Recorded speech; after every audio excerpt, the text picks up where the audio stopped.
नमस्कार, मैं हूं आशीष और आप देख रहे हैं आशीष कॉमर्स क्लासेस।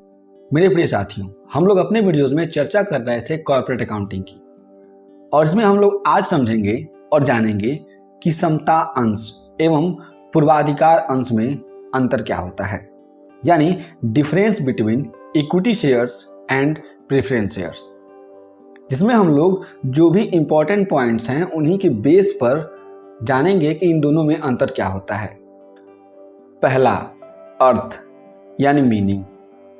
समता अंश वे अंश हैं जिनके अंशधारियों को मतदान का विशेष अधिकार प्राप्त होता है। इन अंशों के निर्गमन से प्राप्त पूंजी को जोखिम पूंजी भी कहते हैं। यहाँ पे कहा जा रहा है कि जो भी समता अंश होता है वह ऐसा अंश होता है जिसके अंशधारियों को विशेष रूप से मत देने का अधिकार प्राप्त होता है। अब यह मत जो भी कंपनी की साधारण सभा होती है, जो वर्ष में एक बार होती है, जिसे वार्षिक साधारण सभा भी कहते हैं, यानी इंग्लिश में एनुअल जनरल मीटिंग कहते हैं, उसमें वोट देने का अधिकार होता है जो भी समता अंशधारी होते हैं, यानी इक्विटी शेयर होल्डर्स होते हैं। और इसमें यह भी बात कहा गया है कि यह जोखिम पूंजी होती है। जोखिम पूंजी होने का मतलब यह है कि जब कभी भी समता अंशधारी समता अंशों को धारण करते हैं तो होता यह है कि जब कभी भी कंपनी हर साल पैसे कमाती है तो उसका डिविडेंड इनको देती है, लेकिन इनको डिविडेंड सारे के सारे लोगों के पैसे देने के बाद से, यानी डिवेंचर होल्डर्स के पैसे देने के बाद से, प्रेफरेंस होल्डर्स के पैसे देने के बाद से इनको दिया जाता है। और इनके पैसे कभी भी इनको वापस नहीं किए जाते हैं जब तक कि कंपनी का समापन न हो जाए। तो इस स्थिति में ये कहा जा सकता है कि जो भी समता अंशधारी होते हैं, इनके जो शेयर्स होते हैं ये जोखिम वाले होते हैं, जबकि पूर्वाधिकार अंश वे अंश हैं जिनके अंशधारियों को मतदान का अधिकार नहीं प्राप्त होता है। और पूर्वाधिकार जो अंशधारी हैं उनको मतदान का अधिकार नहीं प्राप्त होता है, वे लोग वोट नहीं दे सकते हैं। लाभांश के वितरण के समय समता अंशधारियों से पहले लाभांश प्राप्त करने के अधिकारी होने के कारण इन अंशों को पूर्वाधिकार अंश कहते हैं। इन जो भी पूर्वाधिकार अंश हैं उनको पूर्वाधिकार अंश इसीलिए कहा जाता है कि जब लाभांश का वितरण होता है तो उनको लाभांश जो भी समता अंशधारी होते हैं उनसे पहले प्राप्त करने का, मतलब पूर्व प्राप्त करने का अधिकार होता है, इसलिए कहा जाता है पूर्वाधिकार अंश, यानी प्रेफरेंस शेयर्स। और इंग्लिश में भी क्या कहा गया है, प्रेफरेंस शेयर्स, यानी इन्हीं को पहले प्रेफरेंस दिया जाता है कि आप लोग आइए पैसा लेके जाइए। दूसरा, लाभांश पाने का अधिकार।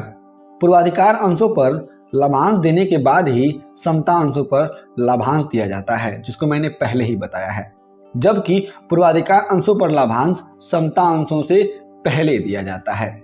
आप इस बात को समझें। लाभांश की दर, समता अंशों पर लाभांश की दर निश्चित नहीं होती है। अब निश्चित न होने का मतलब ये है कि ये लोग कंपनी के असल मायने में मालिक होते हैं और इनको सबसे बाद में लाभांश दिया जाता है। और आगे कहा गया है, जबकि पूर्वाधिकार अंशों पर लाभांश की दर निश्चित होती है। और जब कभी भी पूर्वाधिकार अंश यानी प्रेफरेंस शेयर इशू किए जाते हैं और उसके साथ साथ जो भी लाभांश की दर होती है ये तय कर दी जाती है जब कभी भी पूर्वाधिकार अंश दिया जाता है तभी। चौथा, परिवर्तनशीलता।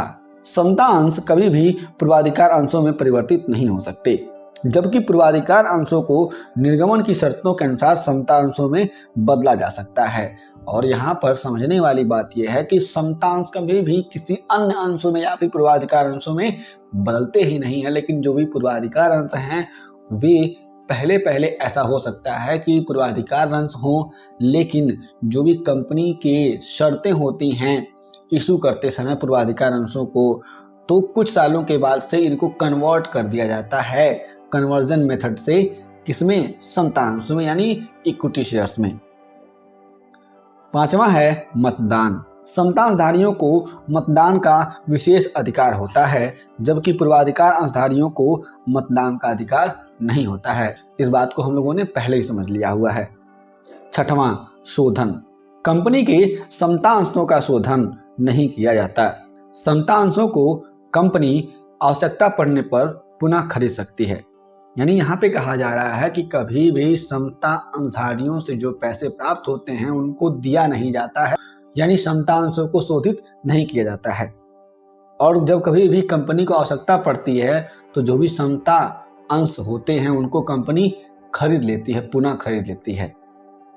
जबकि पूर्वाधिकार अंशों का शोधन एक निश्चित समय के बाद निगमन की शर्तों के अनुसार कर दिया जाता है। तो ये बातें कही गई हैं समता अंश और पूर्वाधिकार अंशों के बीच में अंतर को बताने के लिए। हमने आज समता अंशों और पूर्वाधिकार अंशों के बीच के अंतर को अच्छे से समझ लिया, जान लिया और पढ़ लिया। यदि आपके पास और भी कोई प्रश्न हैं तो उन सारे प्रश्नों को जरूर बताएं, हम सभी प्रश्नों का उत्तर जरूर देंगे। हम फिर से मिलेंगे एक नए वीडियो के साथ, तब तक के लिए जय हिंद।